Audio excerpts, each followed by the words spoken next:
you sign or implement anything, mag-imbestiga ka muna kung totoo. And you failed to do that? Yes, Mr. Chair. Yes. Believe din ako sa'yo, pinagtatakpan mo yung boss mo eh. Sino bang chief PNP nun? Current Chief PNP na, Mr. Chair. Yung current, General Romel Marbil, Mr. Chair. si General Marbil. O pinagtatakpan mo. General Bakay, there are only 4 officers above you. Di po ba? DCDS, huwag kang bubulong-bulong dyan, Karamat. Si TCDS, DCO, DCA, tsaka si Chief PNP. Sino kaya dun sa 4 na yun na nagbigay ng order? Sabi mo, hindi ikaw ang binigyan ng order. Siguro yung staff mo ang binigyan ng order. Which I doubt. Kasi pag ikaw ang Chief PNP, yung head of office ang tinatawagan. Never yung small Indian. Di ba? Oh. So, 4 lang yung official na superior mo. Sino kaya sila sa 4 ang nagbigay ng order sa tao mo? Hindi naman pwede siguro yung TCDS. Label. Hindi siguro yung DCO. Kasi hindi niya domain yun eh. Pwede siguro yung DCA at saka sa Chief PNP lang ang kumausap. Di ba? Alam naman natin yun eh. Pagsisinungalingan nyo pa ako eh. Galing ako dyan. Napakahalaga po, Mr. Chair, malaman natin ano ba talaga nangyari doon sa police personnel na nagtrabaho, minalas pa.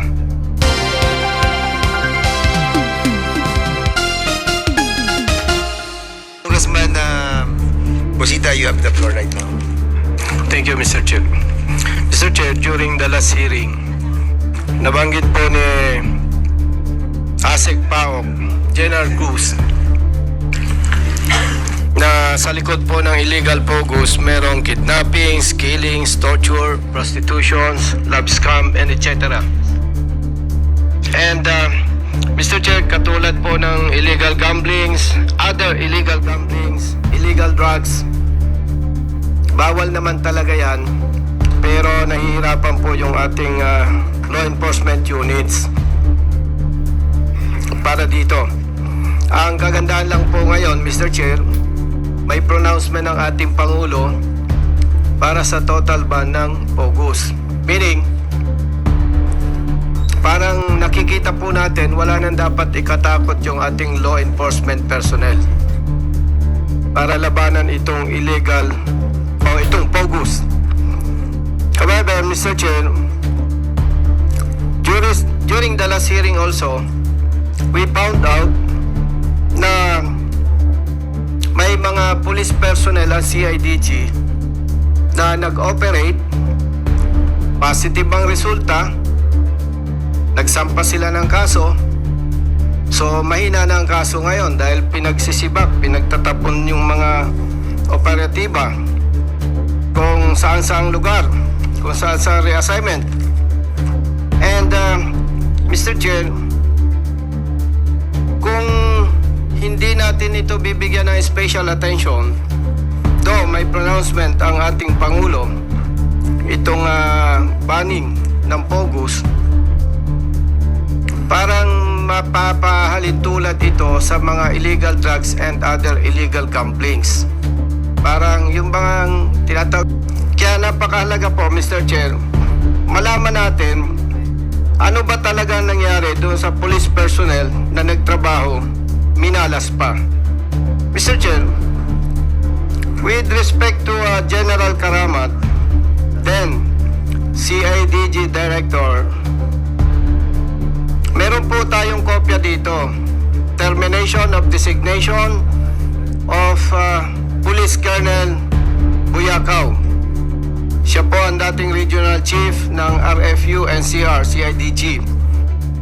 Na-terminate siya sa position niya last April 17, 2024. Mr. Chair, ang tanong lang po natin to General Karamat, ano po ba ang naging ground at na-terminate sa position itong si Colonel Buyakaw? May grounds po ba tayo dito, Mr. Chair? May? May May basihan po ba tayo legally? Okay. O You're asking, General Karamat, Mr. Chair? General Karamat. Okay, go ahead. Good afternoon, Mr. Chairman, and to all the honorable members of this committee. Muli, fellow workers in the government, isang magandang hapon sa ating lahat. First of all, I would like to thank this committee for bringing out this matter regarding the relief of those personnel who are involved in the operation of Pugo. Actually, gustong-gusto ko na itong ma-clarify o ma-clear itong pangalan ko dahil I am being judged through social media and even sa mga newspapers alleging that I am a protector of the media because of the relief of those personnel involved in the operation. So, to all the netizens and to all the media who are present here, please take note. I have a presentation here why Colonel Buyakaw was relieved. Paki-present nga yung IBP ko. Mr. Chair, will we allow him to present? Yes, how many minutes? One slide lang, sir. One slide lang. Hindi, you have 1, 2, 3, 4. Sige, we will allow it. Okay. Go Next ahead. slide. Okay, next. Sir, that was a memorandum coming from DPRM addressed to the Director CIDG. Ako po yung director din to relieve Colonel Buyakaw of his post. In short, I was not the one who caused the relief of Colonel Buyakaw as insinuated by anybody that nirelieve ko siya dahil doon sa pag-operate niya doon sa Pugo in Banban. I was just following orders coming from national headquarters, so I implemented that memorandum coming from DPRM to relieve Colonel Buyakaw. Yung mga sinasabing na wipe out, yung mga personnel niya nakasama doon sa operation sa Bamban, some of those personnel, when Colonel Buyakaw was relieved of his post, some of his officers and men personally requested to be transferred. Alam naman natin na kapag bago ang boss, iba lang gusto nila sumunod doon sa boss or they ask for the transport. So in short, and simple language, hindi po ako nagpa-relieve kay Colonel Buyakaw and others. Thank you, Your Honor. So, Mr. Chair, meaning lahat po ng personnel under Colonel Buyakaw voluntarily nagpa-relieve. Except for Colonel Buyakaw, sir, who was relieved by the DPRM. Actually, the one who signed the memorandum addressed to the Director CIDG is beside me right now, sir, who was then the OIC of DPRM, the person of Major General Bakay, sir. Okay, thank you, General Karamat, sir. General Bakay, sir. Nabasa ko po, ikaw yung signatory doon sa instruction, sa directive to relieve Colonel Buyakaw from his post as Regional Chief NCR-CIDG. Ano po ba yon? May nagutos po ba sa inyo or merong board resolution? Mr. Chair, magandang hapon po sa atin lahat, Mr. Chair. And to the honorable members of this committee and other resource persons. Mr. Chair, when I am the signatory of that memorandum directed to the Director of CIDG in my capacity as the officer in charge of Directorate for Personnel and Records Management. I am now with the Directorate for Investigation and Detective Management, Mr. Chair. The orders for given to classmate General Karamat, sir, came from the higher ups. It's a command guidance and in short and simple language, Mr. Chair, was just following orders to implement to give orders for the relief of Colonel Buyakaw, Mr. Chair.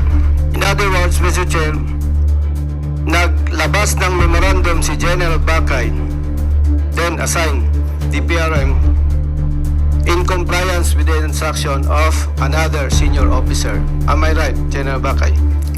Opo, Mr. Chair. Yung po bang instruction na yan, General Bakay, sir? Is it verbal or written? The preparation of the memorandum, Mr. Chair, is coming from our publication, which is just a section of the PRM. And I'm not at liberty or free to determine and say kung paano po binigay yung orders, Mr. Chair. But regardless, pag dumating po sa DPRM, it's coming from the higher ups, Mr. Chair, from the command. Clarify ko lang, Mr. Chair, doon sa section or division under DPRM, hindi po yan ang issue. Ang signatory po sa orders, sa memo, si General Bakay. Meaning, may nag-utos kay General Bakay. Tama po ba? In a sense, yes, Mr. Chair. But, Yes. Yes, Mr. Chair. We know that. Hindi mo naman gagawin yun kung wala instruction sa'yo. Dalawa lang naman po yung instruction eh. Either written or verbal. Is it verbal or written, General Bakay, sir? I cannot say, Mr. Chair, because the memorandum came in my table for it to be signed already in that form. And hindi ko po alam from the, if I may ask yung staff who prepared it from that section, Mr. Chair, if the order was written or verbally. I am not Mr. Chair. of possession of that knowledge, Mr. Chair. Mr. Chair, pag ikaw ang head of office, especially third level police commission officer, ito si General Buyakaw, Colonel Buyakaw, hindi ka basta peperma eh. Are you telling us na pagdating sa table mo, perma ka lang? No. Tama po ba?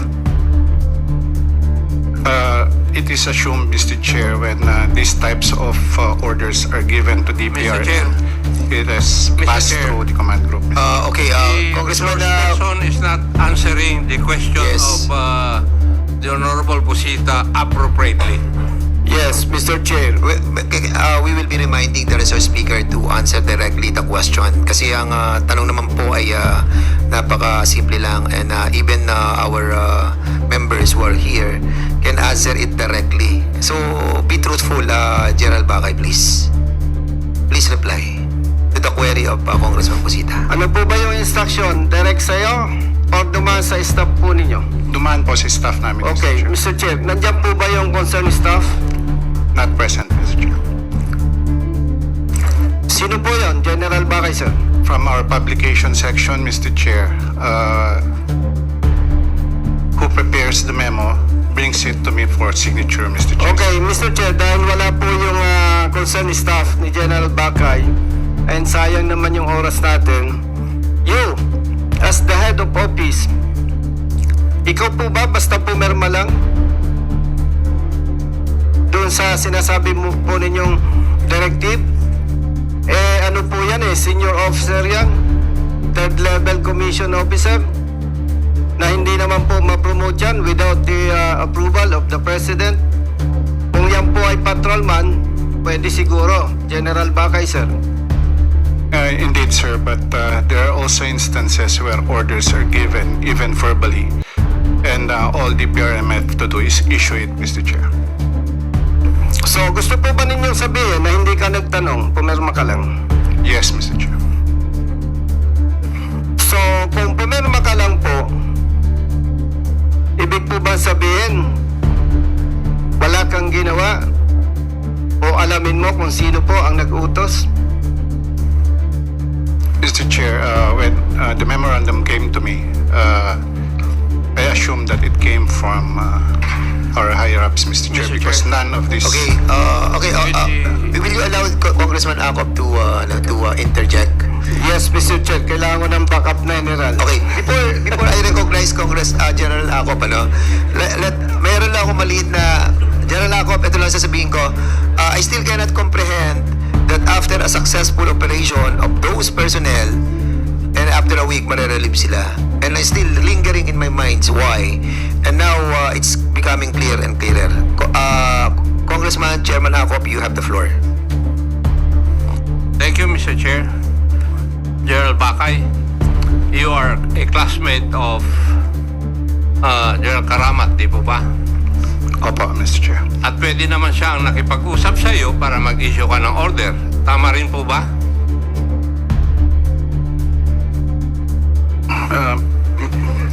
May I ask again for the question, Mr. Chair? Ang tinatanong ko lang, mag-classmate po kayo. Sinagot mo, oo. O pwede kayong mag-classmate, mag-usap.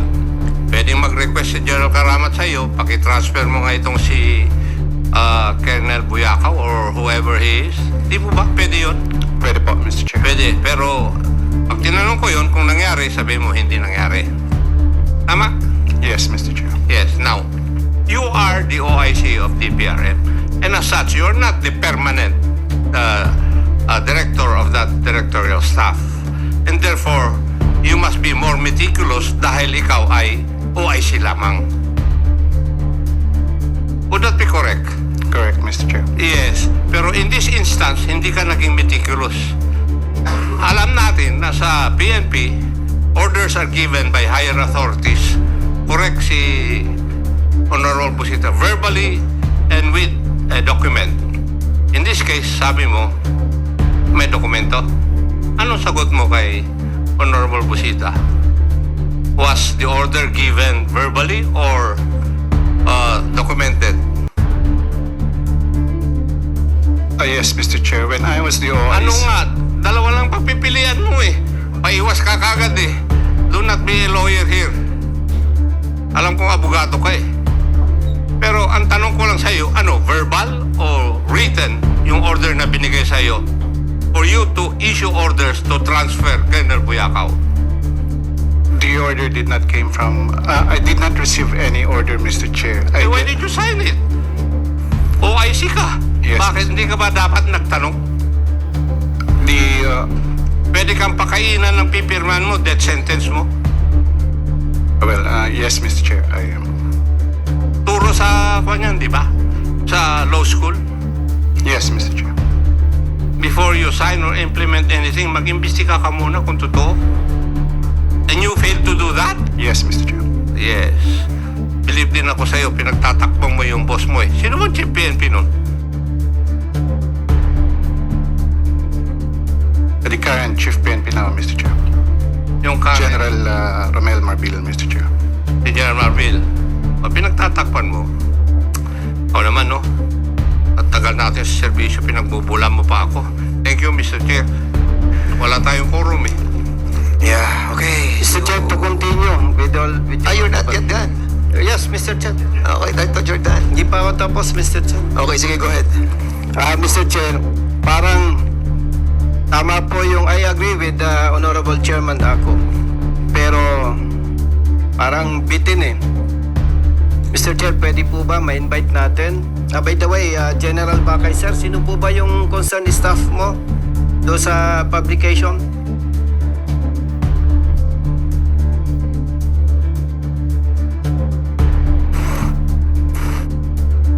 General Bakay, yung bang, anong pangalan po niya?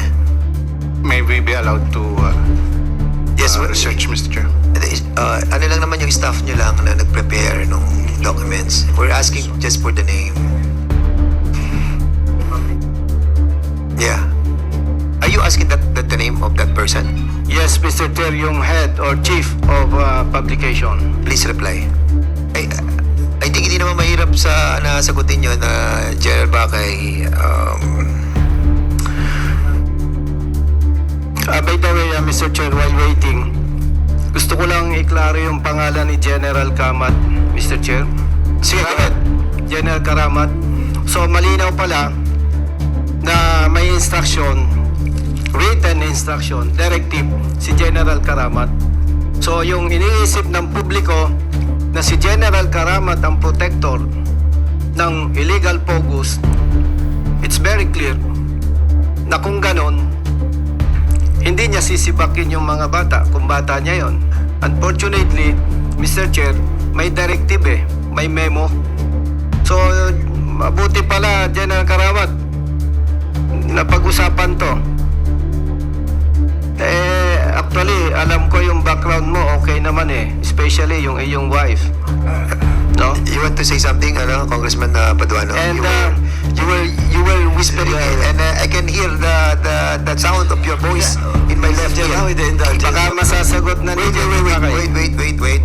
Order. So, will you allow the interjection of Congressman Paduano? Pwede, Mr. Chair, marami ang utang dyan eh. Okay, go ahead. Chairman Paduano. You have the floor. Chairman, but of course, that is the manifestation of Chairman Busita. Now, Congressman Busita. I just like to put in the record that is his manifestation and his conclusion with regard to what really happened. But it does not conclude that indeed, di ba, General Karamat never, as asked by Chairman Akop, never talked to his Mista. Di ba? Not just because there is a document not coming from General Karamat. Indeed, General Karamat and General Bakay never talked to each other. Di ba?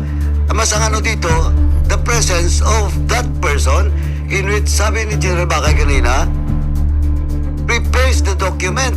And ako nga, sabi ko nga, you're the OIC, you're the most highest ranking official in that office. You just signed the document from your staff. Oh, sino yung staff na yun? Di ba? Medyo normally sa opisina, bibigay siya ng staff mo, pepirmahan mo ba? Kung hindi mo malang matanong, saan galing to? Ano to? Or, ang pinaka-the best is, you read it. Just to make sure that the document, sabi nga ni Chairman Akop, hindi ka ililibing ng dokumentong yun. Di ba? Kaya, it is not conclusive, Mr. Chairman. At the same time, ako, para sa akin, we should produce that person. Kasi, eto ngayon, Chairman, when Chairman Akop, who was then the PNP chief, General Bakay mentioned about now that the PNP chief Marbel. To be fair with the PNP chief, he is not here. And now we will conclude that it's the PNP chief who orders the staff for General Bakay to sign. No, Mr. Chair. And that's why, what I'm saying is, we have to produce that person that was mentioned by General Bakay as the head of the, what do you call this, publishing? Publication. We have to produce that person. Or else, I still have doubt that Bakay and Karamat talk to each other, bilang Mista, nag-usap, Arbor. Or, now the PNP chief is being dragged. The name of the PNP chief, Marbel, is being dragged in this investigation because of the statement of and the answer of General Bakay to the query of Chairman Akop. I think that's unfair. Mr. Chair, that's why. Order. Wait. Order. So, please refrain from speaking if the co-chair does not recognize you first. So, Congressman Akop wanted to interject. Will you allow it, Congressman? Yes, Mr. Chair. Again, this is the second time. So, with your indulgence. Yes, Okay. Mr. Chair. Kasi binabanggit palagi yung pangalan ko. Okay, Mr. Congressman Akop, you have the floor now. Go ahead. General Bakay, there are only 4 officers above you. Di po ba? DCDS, huwag kang bubulong-bulong dyan, Karamat. Si TCDS, DCO, DCA, tsaka si Chief PNP. Sino kaya dun sa 4 na yun na nagbigay ng order? Sabi mo, hindi ikaw ang binigyan ng order. Siguro yung staff mo ang binigyan ng order. Which I doubt. Kasi pag ikaw ang Chief PNP, yung head of office ang tinatawagan. Never yung small Indian. Di ba? Oh, so, 4 lang yung official na superior mo. Sino kaya sila sa 4 ang nagbigay ng order sa tao mo? Hindi naman pwede siguro yung TCDS. Label. Hindi siguro yung DCO. Kasi hindi niya domain yun eh. Pwede siguro yung DCA at saka sa Chief PNP lang. ang kumausap. Di ba? Alam naman natin yun eh. Pagsisinungalingan nyo pa ako eh. Galing ako dyan. General Bakay, please answer. Yes, sir. When I was the OIC, I was also at the same time the Deputy Director. And every orders coming to our office, Mr. Chair, it comes from publication. By the way, the officer in charge is Major Irene Hizon. It's Major Irene Hizon. Major And Irene. Hizon, Mr. Chair. And all of these orders coming from the publication are orders also coming from the Office of the Chief PNP na dinadaan po siguro kay SEA. So ang flow of these orders, yun po. And unfortunately, during my time, hindi po ako tinatawagan diretso to issue orders.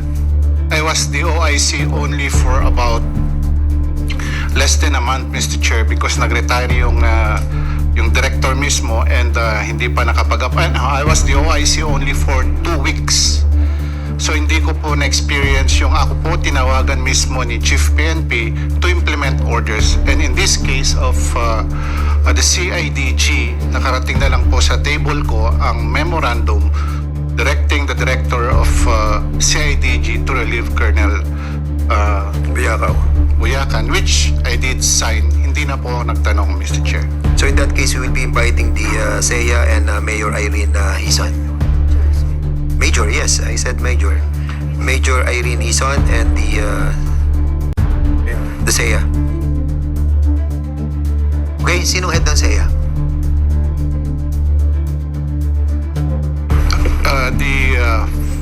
Na-relieve na rin po kasi siya, but the SEA that time was Brigadier General Chris De La Cruz of General Marines. Brigadier General Yes, Mr. Chair. Chris Christopher De La Cruz, Mr. De La Cruz. Can we invite the general himself? Mr. Chair, to continue. Sige, go ahead. General Bakay, sir. Si Colonel Buyakaw, after na ma-terminate sa kanyang post, binigyan po ba siya ng assignment?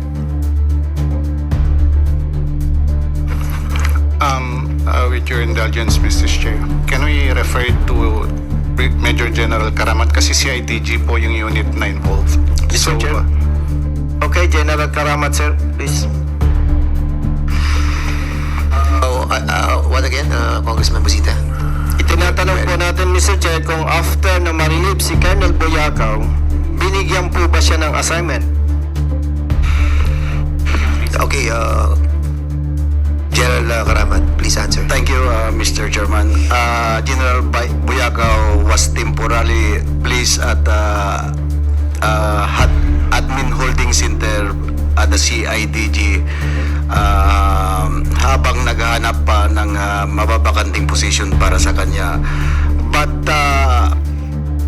yung sinabi nila na he was transferred sa Mindanao at saka yung mga kasama niya, there's no truth to that information.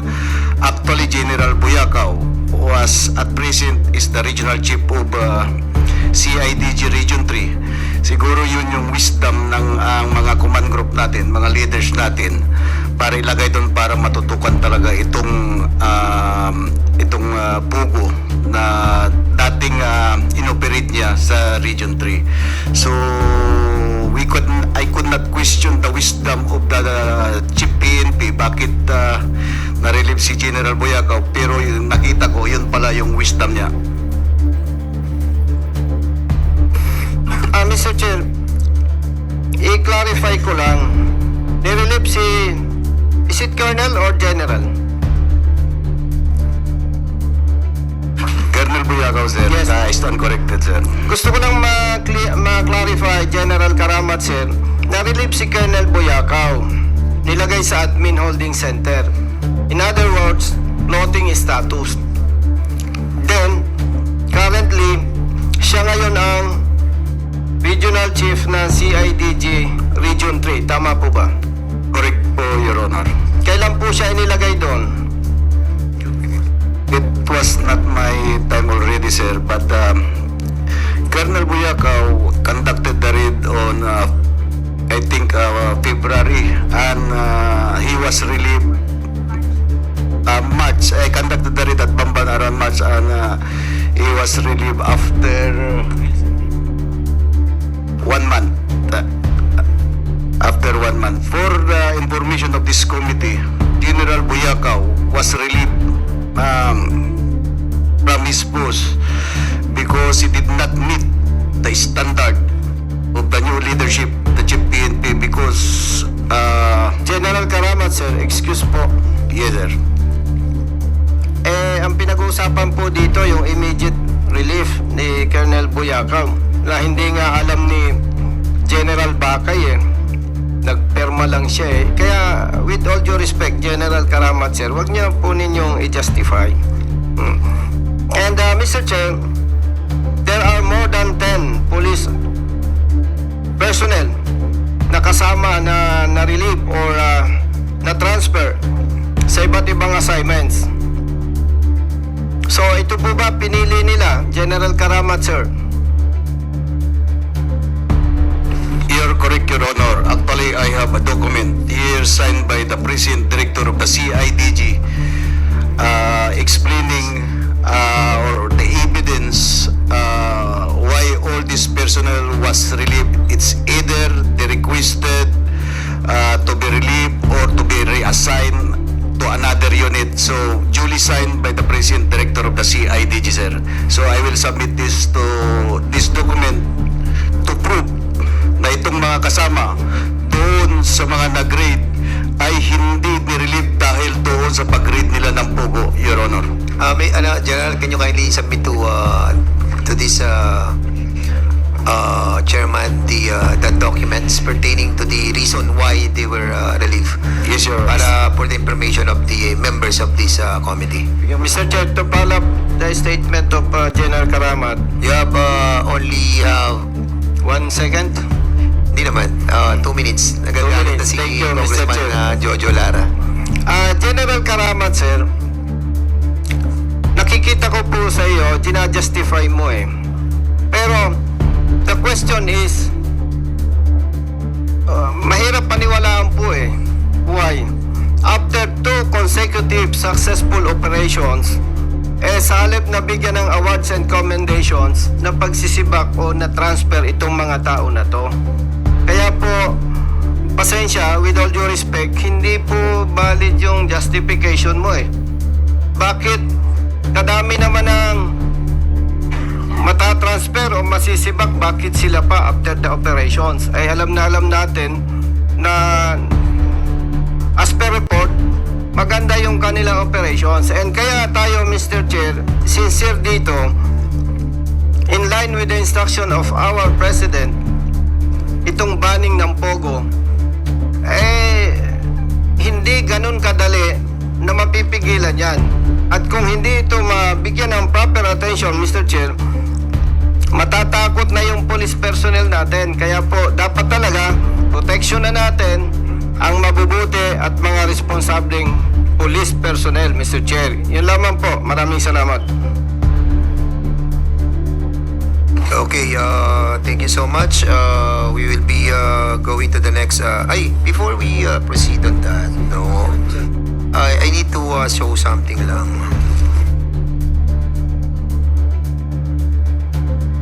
Si Congressman Jojo Lara muna. But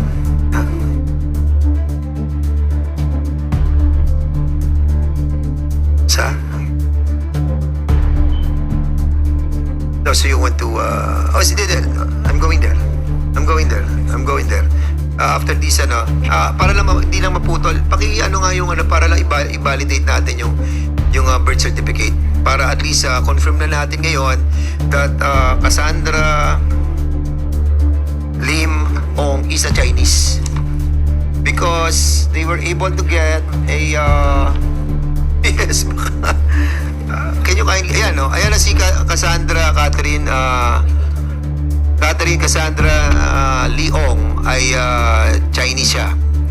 So ang tatay niya is Richard Ong Chow Hong. Okay? And then yung isang birth certificate ng tatay naman niya na Chinese din yung kanyang tatay. And at the same time, ano ba yung isang yan. Okay, so basically, ayan na naman, problema na naman natin sa PSA. Okay, yung pagkuha ng late registration. Ang istorya na naman ito, Yusek Gilbert, Chris, can you kindly explain this, these two birth certificates? Okay, sir. Thank you, Mr. Chair. As to the modus on how Cassandra Leong gained her Filipino citizenship, sir, this is the same with suspended Mayor Alice Go. Yung ginagamit po nila, sir, is late registration of birth certificate. At kadalasan, even in the birth certificate of Cassandra Leong, sir, makikita nyo sa hilot na naman pinanganak ito, sir. And yung nagpaanak sa kanyang hilot, patay na rin. So, this is the same modus operandi being used. And si Cassandra Leong, pinanganak po siya noong 2000 and then late registration ginawa 2001. Na-register po ito sa PSA at yun po yung nakalagay sa baptismal certificate niya. Most likely, sir, ang assumption namin dito, sir, is that Cassandra Leong ay pinanganak sa China. 1 year old po siya nung dinala rito sa Pilipinas. Then, nag-late registration po siya. Okay, so basically 58% yung kanya plus 10% doon sa isang Chinese. So sa isang Chinese pa rin another 10%. Kaya lumalabas 98% sila. Dalawang Pilipino lang ang tig 1%. So basically that will be that property belongs to the government. The chair would like to acknowledge the presence of our Secretary General Reggie Velasco. Okay, so doon lang, mayroong itutuloy lamang si Chairman Paduano, no, with regards to sa issue nung kay municipal engineer. Municipal engineer, bago niya siya magtanong, remember you are under oath, ha? Yes po. Under oath ka, ha? Tanda mo yan, ha? Yes. So may tatanong sa iyo si Chairman Paduano about doon sa project na pinagawa doon sa right of way. Yes po. Ha? Mag-ingat tayo sa pagsasagot, ha? Dapat malaman natin kung sino talaga nagpagawa nun. Ha? Kayo ba? Or private ba talaga? Pare ang nagpagawa. Yes po. Yung sa record time po sa government, wala po kaming pinagawa. O sige, Congressman Paduano, you have the floor. Anyway, yun yung tanong ko eh. So, you confirm that walang pera. It is a private. Yes po, Your Honor. So, until now, that is a private property. Yes po, Your Honor. It was not donated to the government. I have no idea between the right of way po nung papunta po dun sa Angeles side, Your Honor. Pero yung sa akin po. Sandali. Ano po? Kasi di ba ang lupa, kaya nga binakura ng likod, di ba? Supposedly doon talaga yung sa Purak na malapit, di ba? Yes Pero po. dito sila gumawa ng daan going to Angeles, tama? Yes po. And part of it is Angeles and part of it is Purak, tama? Now, you are from Purak, di ba? Yes po. Wala pa dito taga-Angeles. Chairman, nandito ba yung taga-Angeles? Angeles na, no? Tungkol saan? Hindi, municipal engineer Siya, siya. municipal engineer. No, he is from Purak. Wala ba? Wala dito? Hindi. Porak lang to. Mr. Chairman, ganito lang po. Ito, again, the chairman reminds you, you're under oath. Mr. Chairman, in the next hearing, we will invite the municipal engineer or city engineers of Angeles. At the same time, the head of the assessor's office of Angeles. And we'll be also asking the Chairman Paduano yung list ng project ng DPWH. Yeah. Malaman natin. Again, hindi, kasi city engineer's office eh. So, sa city, ang municipal engineer's office, di ba? So, munisipyo ng Porac. Tama? Ang assessors nandito? Mr. Chair, the municipal assessor was unable to attend Why? because of her advanced pregnancy, Mr. Chair. Hindi po siya makatravel. Anong advanced pregnancy? Ilang buwan na ba? Due na po siya ng July 31, Mr. Chair. June and July 31. Opo. So the doctor advised her not to travel. Ay, ano Mr. niya? Chair, galing Assistant? po Porac. Assistant niya. Mr. Chair, wala po kaming assistant O assessor. sinong next to the assessor's office head? We will Or you bring that person? we will make him We will make this Or you bring the available. person in the next hearing that can answer the query of this committee. Yes, Mr. O Chair, now, I will do that. balikan kita. Again, tatanungin kita, sigurado ka pa na yung buong daan doon, private? Your Honor, as per po dun sa ano namin, sa boundary po namin, I cannot stand for Angeles po. Pero dun sa Porac side po, Your Honor, alam ko po, pagkakalam ko, based on my personal knowledge po, private po yung daan for now. Oh, you submit na lang this committee. Kailan ba ginawa yung daan na yun? When was that start? Yeah, Your Honor, kung kayo... Para city engineer ka, hindi mo alam? When was you assigned? When was you assigned? Actually po, I assume office po as municipal engineer November 2018, Your Honor. Oh, din kailan ginawa yung more or less? Estimate mo, yung daan. Based on my recollection, Your Honor, medyo matagal na po eh. Way back 2018 pa po, andyan na yung... Oh, Mr. Chairman, pakisabit lang po lahat ng mga records doon sa mga projects na Yes po. Municipal Engineering Office at the same time yung kuha ang report. Yes po. Okay, Ito Mr. Chairman, Mayor, baka alam mo, when was the construction of that road? Dinatnan ko na lang po nung Umupo ka as Mayor. yes, Your Honor. Previous to that, are you the Vice Mayor or the Councilor of the town? Barangay Captain po ako. From Barangay Captain, you ran as Mayor and you won. Yes, Your Honor. So you never been a Councilor of your town? Vice Mayor nung 2007. Oh, 2007. Oh, you check. Anong Vice Mayor ka? Nandun na ba yung daan doon? Palagay ko nandun na po yun, Your Honor. Oh, that's ridiculous. Yes, Yun Your nandun, Honor. wala pang... What's the interest of... Or those, ano? Sino yung mga ano doon? May-ari? What's the interest of Roberto doing that? Diba? Constructing the road on that year. Yes, without Your Honor. any business. Hindi, kasi doon na yung 100 hectares, doon na yung entry-exit nila. When was that? Yung 100 hectares, it was not purchased by that Pogo company. I'm not really sure, Your Honor. Oh, Mr. Chairman, LRA nandito ba? LRA? Wala. Oh, Mr. Chairman, we better... Chairman, I will better invite LRA in the next hearing and submit to this committee all the pertinent document with regards to the 100 hectares being claimed and mentioned by Mayor. No, yung 100 hectares. We'll check if indeed that land is owned by the Pogo operator and that 8.2 hectares. When was that constructed, Mr. Chairman? Because we need to see it kasi dalawang municipality yun. alright. And again, Mr. Chairman, sending invitation to the municipality of Angeles is that we need with regards to that property owned by the Pogo, yung construction of that road. Wala rin kasi at the end of the day, if you're not telling the truth, lalabas din. At that is on record. Yes, Your Honor. Ikaw, Mayor, that is on record. Apo. Oh, hindi pa ako tapos. Mamaya, pag may time ako, tatanungin pa kita. Kasi it just pertains to the road. And yung kay Cassandra, Mr. Chairman. Yes, Cassandra Ong. Go ahead. Pwede ko na ituloy?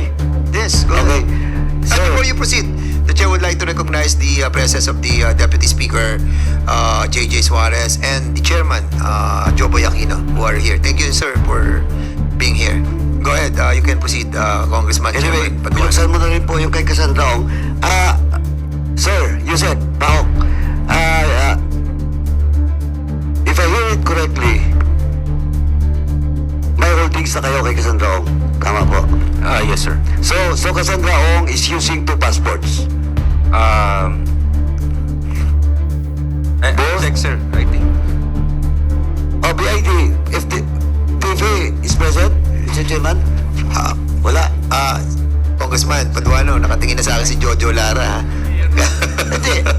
Binigyan mo ko time. Yung DFA, tinatanong So ko briefly, dito. briefly kasi medyo kanina pa si Jojo. Sige, go ahead. Yusek, ito na lang po. 2 minutes. Wala bang DFA dito? Chairman, walang DFA. Wala. Foreign affairs, I don't think that we have invited BID wala din. BID wala din. No, we invited the Bureau of Immigration. Bureau of Immigration nandito ba? Wala sila. On the next hearing, Mr. Chairman, Mr. Chairman, Yes. I will invite DFA and BID and for them Okay. to submit all the pertaining documents in regards to Cassandra Ong, the personality of that person. Yes. Yusek, ito last na lang po, Yusek. Yes, sir. Para mabilis kasi nagmamadalis chairman eh, kagaya kay Kong Jojo. Yusek, yung holdings ba is confirmed by DFA and BID? Yes, sir. Actually, may isa lang ang passport niya, sir. She's using Philippine passport. Oh, so she's using Filipino passport. Unlike in all other investigations we had in this Congress, in this 19th Congress, marami po using two passports. Yes, So sir. they claim to be Filipinos, but they're going abroad the Chinese passport. Now, in the case of Cassandra, you confirm. Yes, sir. Just a Philippine passport. So it is coordinated with DFA. Walang record. DFA and the Bureau of Immigration. Immigration, when was the last time that Cassandra Ong travels abroad? Sa ngayon, sir, wala pa po kami record, but we can check with the Bureau of Hindi, Immigration. kailangan natin eh, kasi is now, ano ba, may cases was filed already against Yes, sir. Cassandra Ong? Yes, So, sir. Incorporator. Incorporator siya, sir, ng... So if there's a case filed, better, at the Opo. very least, dapat nakatimbre na sa BID. Kung hindi man no departure order, sa watchlist na. Red flag na tayo dapat. Yes, sir. So, Chairman, I think again, notified na BID about Cassandra, right? Meron. Meron ng notification ng BID about her. Because case were filed already. And as a matter of fact, ano siya, anyway, Chairman, Sige, go ahead. ano na lang po, pag-i-invite na lang po ang DFA at saka BID and all the records of Cassandra Ong with regards to passports, either Philippine passport or Chinese passport, and the last entry and exit of Cassandra Ong in the country. okay. Thank you, Chairman. Thank you so much. So, finally, Congressman Lara, you have the floor. Thank you, Mr. Chair. Address ko lang kay Chairman Al. Kasi hindi ko naabutan kanina yung opening. May nagtanong na yata sa amin. May pagkakaiba ba ang Pogo at saka IGL?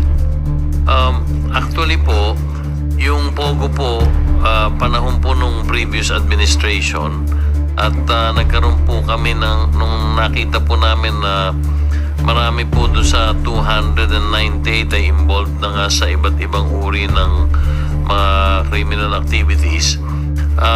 Minarapat po namin una palitan yung guidelines and yung buong structure po nung mga licensees.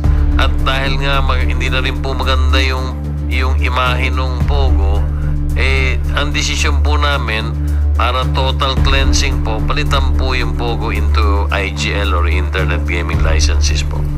But definitely, Congressman Lara, structure-wise, gayon din naman ang mga guidelines, totally po, baka 80% po napalitan po talaga. So, tama ba pagkakaintindi ko? Parehas, nagkaiba ng Opo, pangalan. in the end ho yan. Yan din ang Dun hanap sa- buhay niyan. Parehas po. Kaya po sinabi ko kay Congresswoman Castro kanina, doon po sa utos ng Pangulo, damay po lahat. Yan. Maraming salamat. Itong susunod na katanungan ko lang. Nung nakaraang pagdinig, nabanggit nyo po na wala kayong na-issue, no, with due respect sa CESA. Kaya ko lang po babalikan ito. Kasi may lumabas po kasi na article after our past hearing na kinuha yung statement na wala po kayong na-issue doon o doon sa mga EDCA sites malapit na mga Pogo license. So, ang tanong ko dito sa iyo, kasi madami pong nagsasabi sa akin na hindi po kasama talaga ang CESA dahil it is beyond your authority. Opo. Tama po ba ako doon, Chairman Al? Tama po kayo, Congressman Lara. Kasi magkaiba po yung statement na wala kayong ini-issue at yung hindi nyo sakop. Kung maliwanag, Congressman Lara. Yung po kasing dalawang katanungan po yung tinanong sa akin nung nakaraan eh. Meron po bang kayo rin po yata doon sa may mga EDCA sites? Ang sabi ko, which hindi naman po nasasakop ng SESA yon. Ang sagot ko po sa inyong katanungan noon, wala pong in-issue kailanman ang PAGCOR ng mga lisensya doon po sa mga malapit o nakapaligid sa EDCA sites. Pagdating naman po sa SESA, maliwanag po sa kanila pong charter, yung kanila pong charter ay pambihira sapagkat sila po ay may kapangyarihan or authority na makapag-issue ng gaming license sa kanilang jurisdiction without having to pass through PAGCOR. So, sa madalit salita, maliwanag na yung binabanggit nyo na wala kayong